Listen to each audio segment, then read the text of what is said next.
Hi, and welcome to your instructions for your self-study day on Thursday.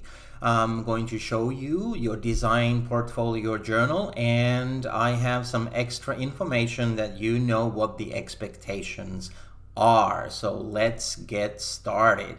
So your challenge, of course, is to right now select a UN global goal to investigate during this unit. You will have plenty of resources linked below here so that you can then start narrowing down and creating a focus for you. That is the part of the A1 for you.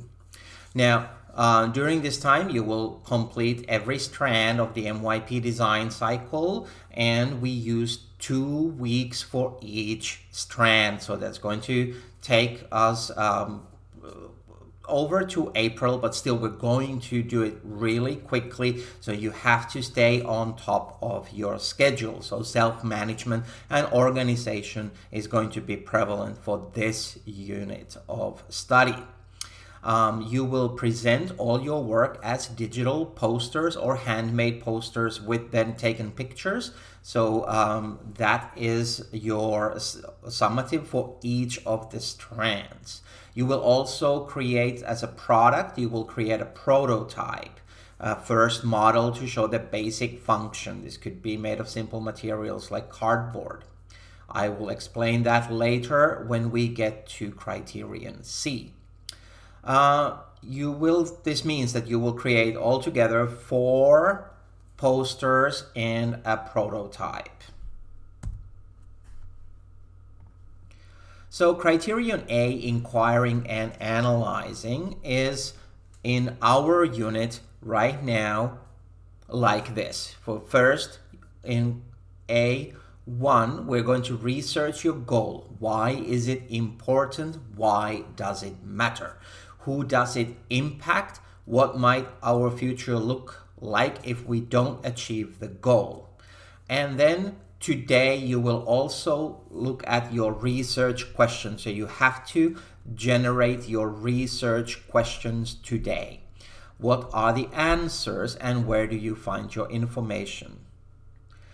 Then on next week's Tuesday, during our online lesson, we're going to look at Criterion A3 to analyze those existing products, and then for what do you plan to make to develop the design brief.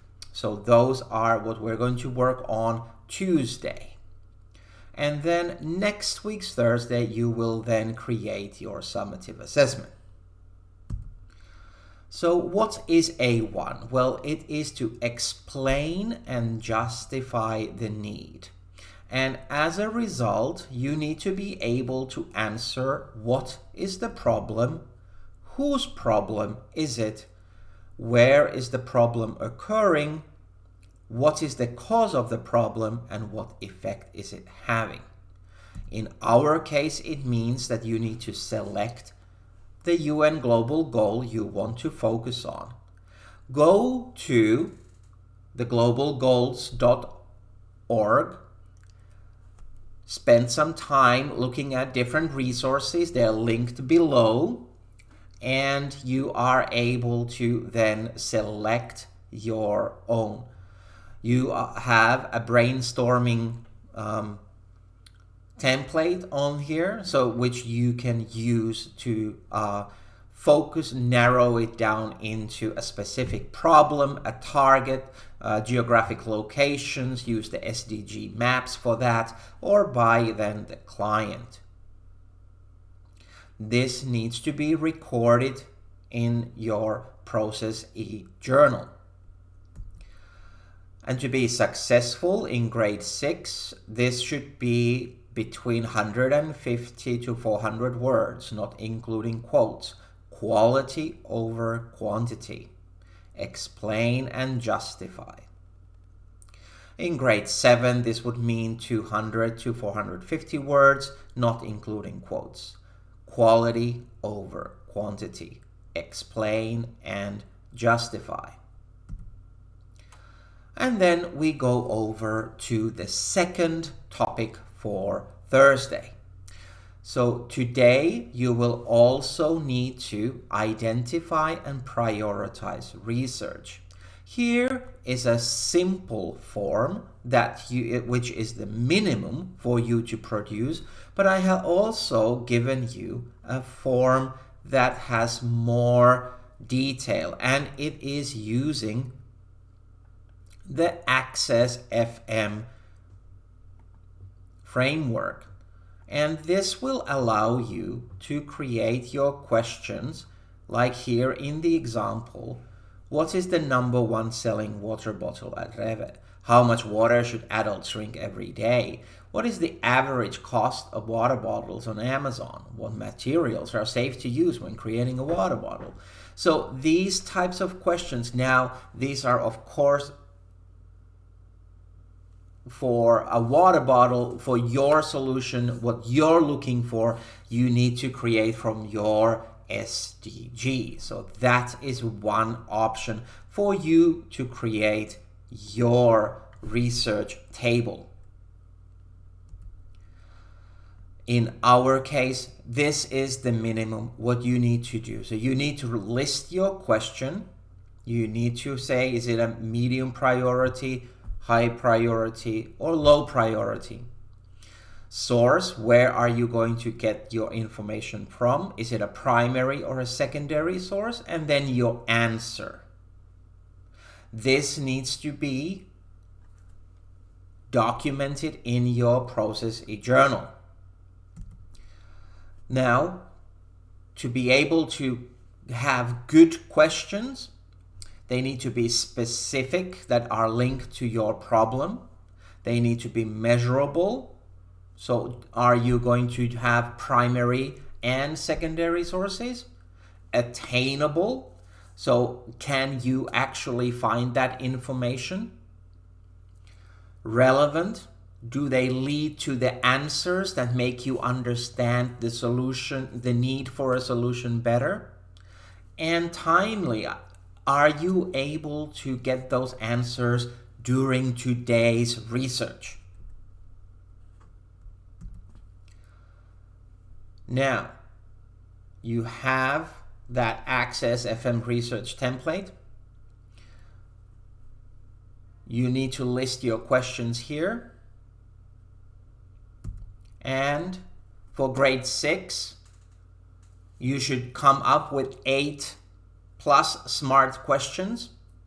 And grade 7, you should come with over 10 smart questions for finding your research. So that is what we have for Thursday's lesson. This is your must-do. If you have time, you can continue, and I will explain what is reserved for Tuesday. We're going to analyze existing products using Access FM template. This is the similar template to creating those questions. And here, what we're going to do is that we're going to be analyzing a range of existing products. So what we're going to do is there's an insert of a product or a solution that you're looking at, and the name with the link.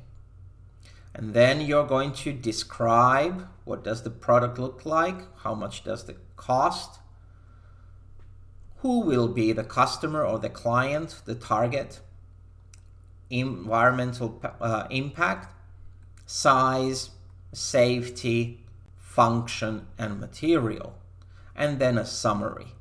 And you can do this with all 3 products.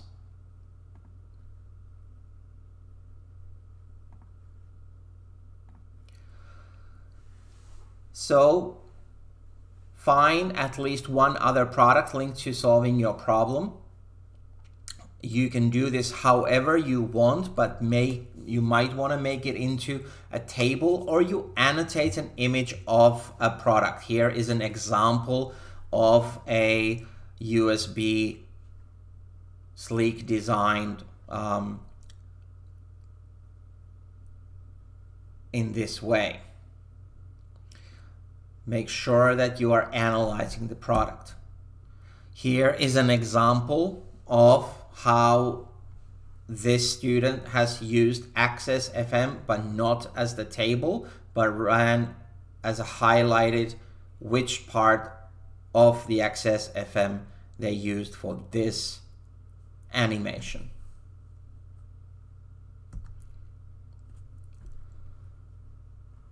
For grade 6, the expectation is to analyze at least 3 products, should analyze at least their function and aesthetic. And for grade 7, the expectation is to analyze over 3 products using a range of Access FM features or a product analysis template. That is for next Tuesday for online lesson. If you still have time and you are on a roll and you want to continue, then we will all again develop our design brief. Now, remember that a design brief goes together with your design problem.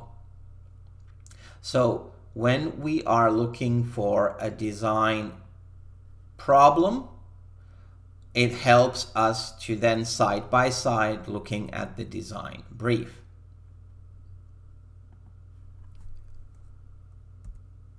In our case, you might want to imagine that you are doing an elevator pitch. So you're summarizing the following strands: the problem, the client, what you learned during your research, and what inspiration do you have for looking at other products, and what do you intend to create, and why it will be the best.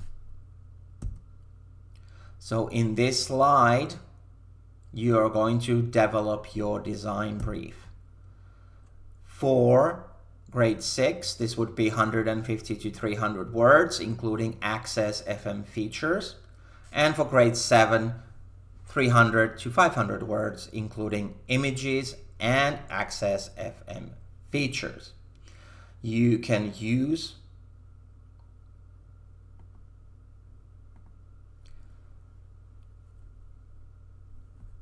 an example like this. So idea is that in a design problem, you wrote about what is the problem set by your client or your customer. And here you're going to give you the solution. I'm going to design and make. I'm going to design and make a storage unit. I'm going to design and make a photograph frame. The storage unit is for an architect who works in a typical office studio, and so forth. So these examples are linked in below of this video.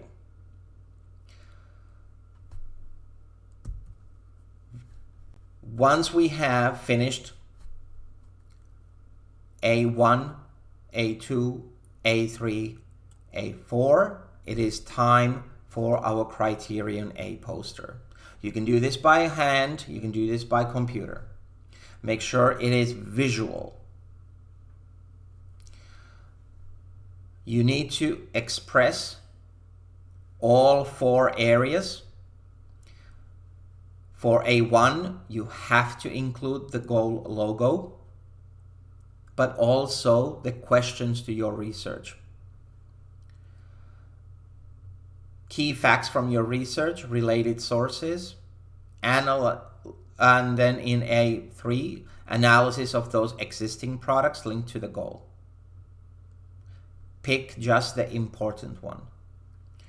And what are you going to make? How is it inspired or linked to strands 1, 2, and 3? It does not have to be a rectangle. Not all of them have to be the same size. You have creative freedom of how to create your poster. Have a great day.